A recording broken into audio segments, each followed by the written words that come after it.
Ugandans are slow but steadily moving away from the traditional subsistence farming, replacing it with commercial agriculture. Today on Seeds of Gold, we travel to Ranyangwe village in Kirhura district, a place well known for livestock farming, and our focus today is commercial goat farming. Coming up on Seeds of Gold. Goat farming used to be something small way back in time, but nowadays it can be a bigger business compared to cattle keeping. This goat particularly is 9 months old and it was born from here. When I'm selling it, this baby can go up to 1.5, the least. And the good thing with it, you start with what you have.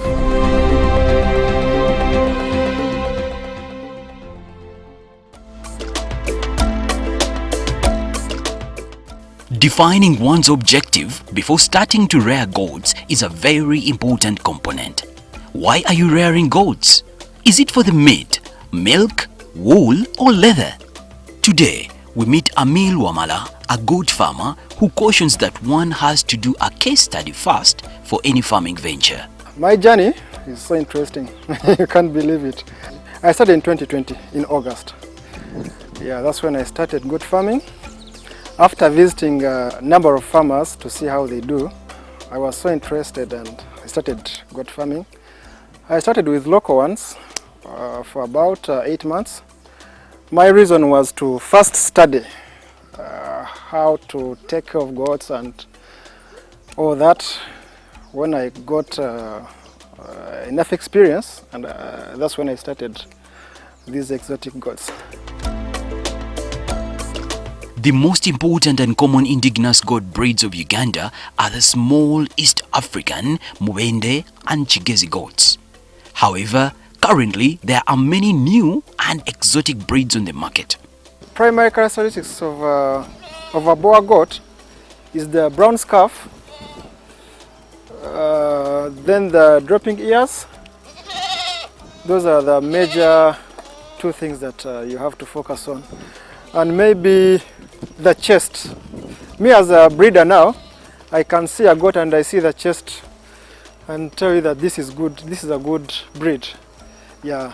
Sometimes you find 100% goat, Boer goat, the ear is not dropping completely, like up to maybe beyond the mouth. You see this back? The ears can drop up to beyond the mouth, but it's not 100% breed. Yeah, it is not. It is between 85 and 92%. But when someone comes and they have in their mind that a pure breed of Boer, the ears must be dropping, they are wrong. That's not the characteristic. The main one is actually knowing the background of the parents of a goat. That's when you track records of the right percentage of a pedigree. Barely 2 years since he started this venture with 15 female goats and 1 male, Amil has grown his portfolio to over 180 goats. How does he do it? Give my farm time. Most of the time actually I'm here. People look at goat farming as something very small, but it is not. Goat farming used to be something small way back in time, but nowadays it can be a bigger business compared to cattle keeping, and it brings money faster than cattle breeding. Yeah. And the good thing with it, you start with what you have. You start with what you have and you grow slowly. My management is about time, giving time, visiting the farm quite often, and of course taking care of the workers because they are the bosses of this area. Whenever I am here or not, they are the ones that are responsible for everything. So it's very important to create a relationship between you and your workers. not to take them like workers but like family members. Emil does not leave anything to chance on this farm. Security is paramount. I installed the cameras in the pen, and I have a security light that comes on and off.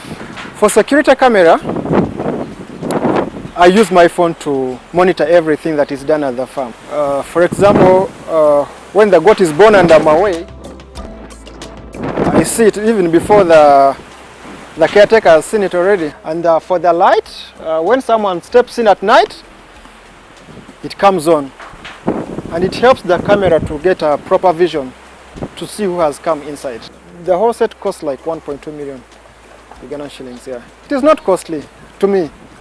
It is worth it because I'm not stressed, wondering how the animals are. Did the boys clean the pen? All that I see it from the camera.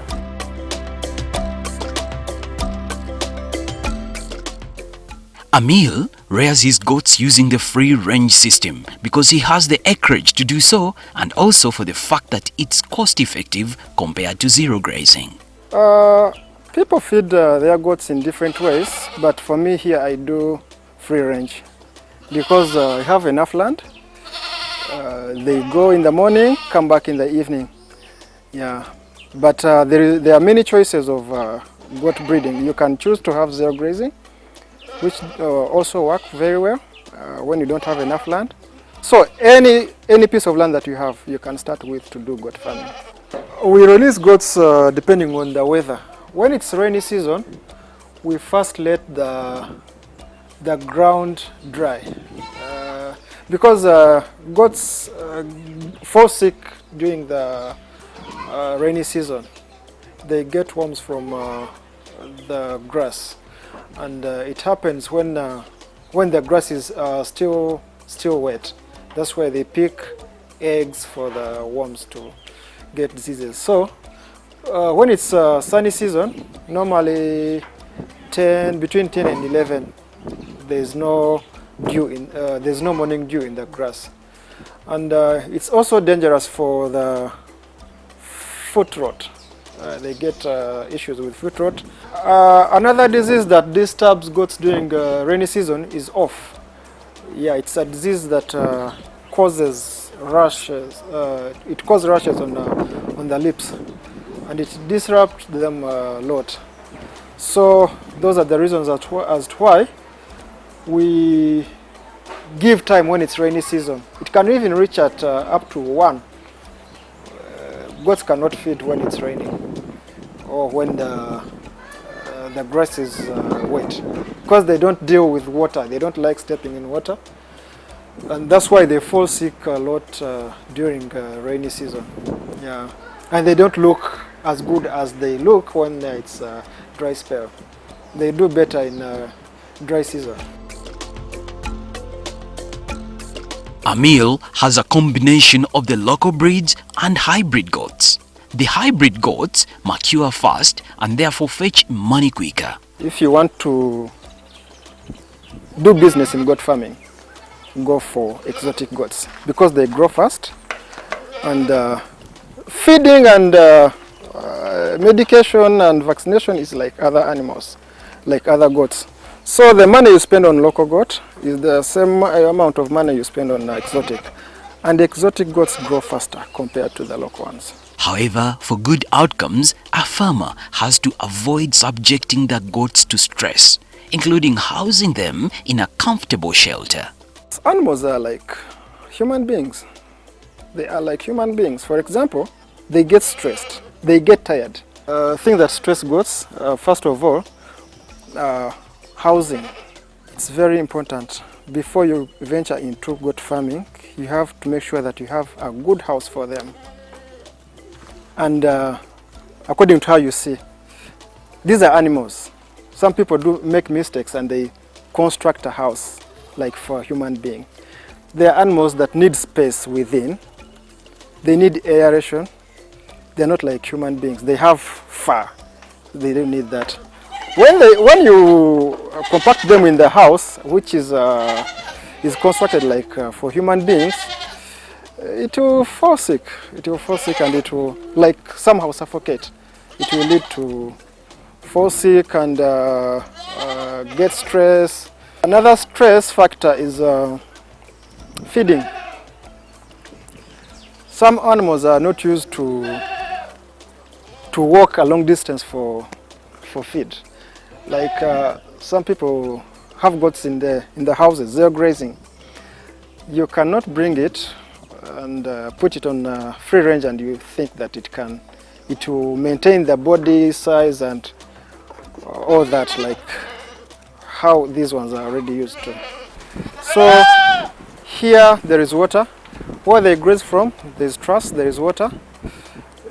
Yeah, goats, like other animals, need water most of the time.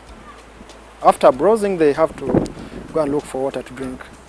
When a farmer has a large number of goats like our males, they are bound to have a female giving birth almost every day, and sometimes this new life is punctuated by complications. The pen and strep injection is applied. So this one is going to be injected with pen and strep because it had an issue when it was giving birth. The kid was somehow stuck like in a cervix, pelvis. So it has pain within the bones, but it is given this pen and strep, penicillin, to reduce the pain.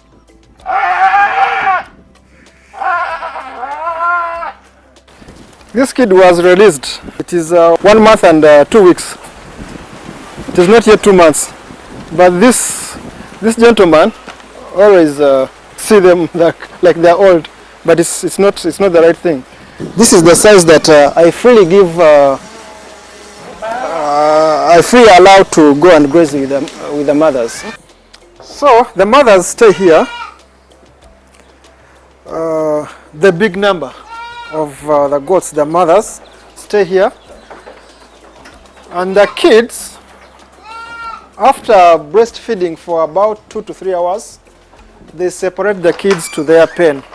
As the kids transition to adulthood, another problem presents: inbreeding. Every farmer needs to know how to overcome the problem of inbreeding so as to avoid having related animals mating and producing bad quality offsprings. They graze differently. They don't mix at all. Each goat has a tag, let's say from 1 to 100. So these ones are one of the full blood I have that were brought from South Africa. These are the mothers that I can't get out, that cannot get out from the kraal. Yeah, they're always here to give me offsprings to sell. This is for bucks, for males. We don't mix males that mount with the females. We do natural synchronization, where we introduce bucks when the females are ready to conceive. They're on heat. That's when we bring the buck. When it's 8 months old, it gets on heat. After getting first time offspring from the mothers, I sell the buck immediately. Diseases are some of the challenges farmers face in this business. These have not spared Amigo Farm Limited. First of all, when you start goat business, goat farming, you have to make sure that you have plans for vaccination. Many people lose their animals because of viral infections. There are so many diseases that kill goats that you cannot even find out unless you call a doctor to do post-mortem and tell you that it was killed by PPR or what. The most important thing about these animals is vaccinate. I lost a lot of kids because of pneumonia and fleas. I didn't know that kids for exotic goats need to sleep in an enclosed area. Like I'm going to show you from inside. You see what I was telling you about pneumonia? You see how it is covered with a tarpaulin, but it is very safe for the kids. You see the space up? that is the space that is supposed to be given to the kids, they cannot suffocate and they cannot feel the coldness. This is how the house is supposed to be for the kids. And you put the carpet to control their feet from passing in the gaps of the timber. When it's cold, they get too much affected. They get running nose and they get pneumonia. They die. I lost about 25 kids at a go within like a week. Another challenge was fleas. Fleas also kills kids for goats. Unknowingly, you find it is okay. By the time you come back in the evening, you find it's dead. So it's very important to always check in the fur. Not all places around the country that have fleas. Risks, people fear them, but what they need is care.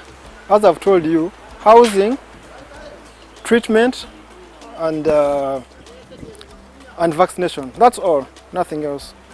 We will take a short break, and when we return, just how big is the market for goat's meat?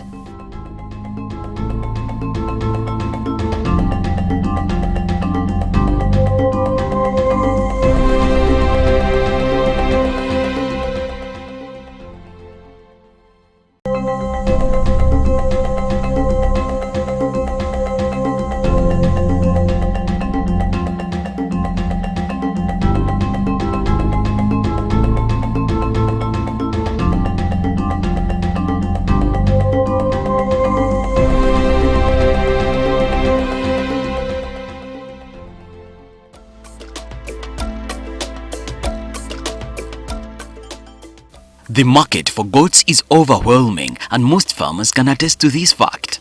If you seriously venture into this business, you will surely reap.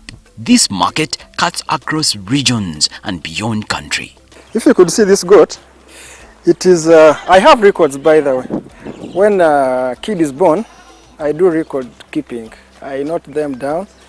This goat particularly is 9 months old. 9 months old. It has not given birth yet. And it's not yet pregnant. So you can imagine it's 9 months old and it was born from here. So for example, if I bought a mother, let's say 1 million for breeding, and I have this baby already. I have this baby already. When I'm selling it, this baby can go up to 1.5, the least.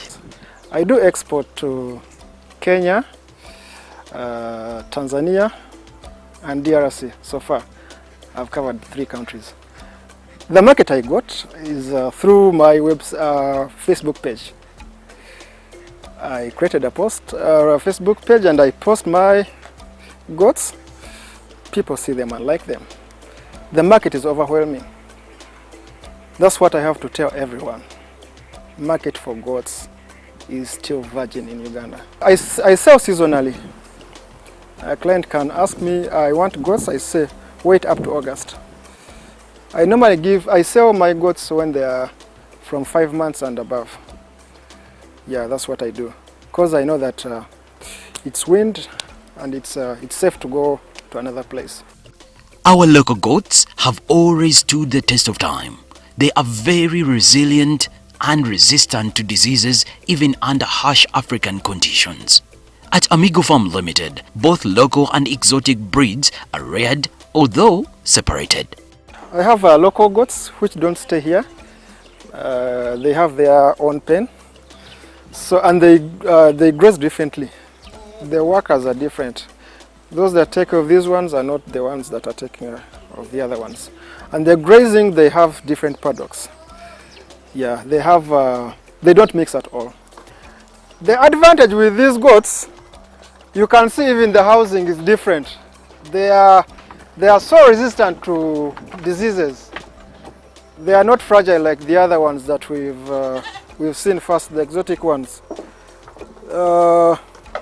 They can sleep even out. There is no any side effect that can cause them to fall sick. So as you see them, they are not so like locals as how people may say. For example, this one, you see it's a crossbreed somehow, but I cannot mix them with the other ones because the percentage is very, very low to mix with the other ones. That manure, we have a banana plantation here, just across. The boys carry them to the banana plantation. Amigo is a mixed farm and has Frisian cows too that Alex here takes care of. These delicate exotic cows have contributed enormously to the success of this farm, as Alex explains. Then on a daily basis, we are producing 200 liters, and I always supply breeds, the female cows, for other people, for the community members who want to change on their breeds, because as you see, it is of the high breed. That's why you see that they are producing high milk yields. The milk is very high. Some of them, or number of good cows, are producing 12 to 15 liters per day. That is in the morning, because we are selling milk in the morning. Then in the evening, we are not the calves stay with their mothers. Then in the afternoon, we take them to another paddock. Then we milk in the morning, and even we are not having the market during the daytime because most of the trucks are transporting milk in the afternoon, so we don't get a chance of selling the evening milk. There are 20 milking cows at the moment. The 100 acres land is effectively used to rear goats, cows and some banana plantation for feeding the family. With these cows, a daily income is guaranteed. The Frisian, originally I started with the local cows. Then later on, I kept on crossing until I get a good breed, and I just reduced on the number because of the land. As you see, the land is not enough to accommodate for almost 100 cows. Currently, I am having 60 cows. The land is 100 acres. That's where we are basing, because it is catering for goats and the cows. Even where I am having the 4 acres of banana plantation up there, it is also included in 100 acres. Cattle keepers in this area generally face the challenge of drought and the fluctuating milk prices. The challenges we are having on the farm, most especially, is drought. You see, currently we have been having a persistent drought for so long. That's why you see the grass is very short. It's not there. It's not enough to accommodate. And then when the grass is short, it will lead us to limit on the number of cows, such that you can get a minimum number which can be accommodated in the land and get enough pasture to look after them. Another one, we are having a challenge of price fluctuation. During the rainy season, prices almost move down to 500 per litre. While when you move to Kampala, you say the litre is 2,500, but for us the price is almost down.